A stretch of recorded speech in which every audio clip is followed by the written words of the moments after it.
Lester Holloway and Anna Soubry. Let's take a look at the Guardian and this story in which we read that the Met Police will no longer attend emergency calls related to mental health incidents. Take us into this story, Lester. Yes, this is comments from the Met Police Commissioner, Sir Mark Rowley, who says that he wants to not answer emergency mental health calls.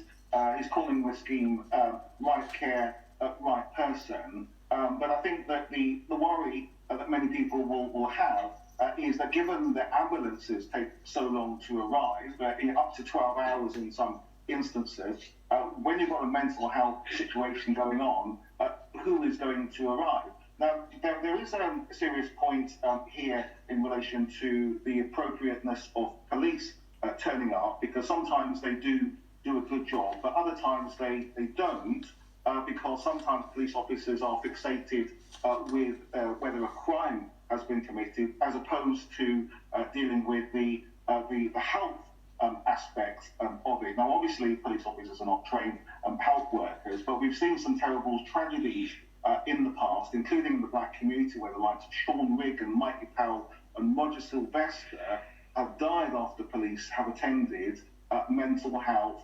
emergencies. So it doesn't always work.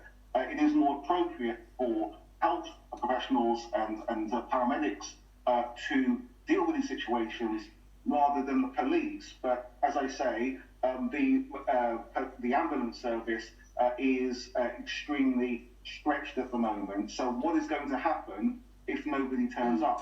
Anna, does this development worry you? Oh yes, for all the reasons that Leicester's identified, and indeed the report in the Guardian as well. Look, we know I think we have a crisis in mental health. I mean, we know that certainly the mental health services that children in particular use, the waiting lists are utterly and totally unacceptable. Now, things have improved in the time that I've been out of the criminal justice system and have come back into it. I know that there are now often mental health workers at police stations, and I think there's a better understanding that often people do have a severe mental health problem and they need treatment. They don't need restraining and they don't need to be treated like a criminal. They need to be seen as somebody who's not well. But I just don't think that there are enough of those services. And when there is an emergency, somebody has to attend. And if we don't have enough health workers with the ability to attend, there's nothing wrong with the police going along, especially as they can often coordinate things and perhaps reassure people, members of the public who are concerned, have been frightened by somebody's behaviour because they're not well. So I find this a very disturbing development. Lester, we've got about a minute to talk about the story in the front page of The Mail, and this is the saga at This Morning. It's turned down a different avenue now and being accused of a toxic culture.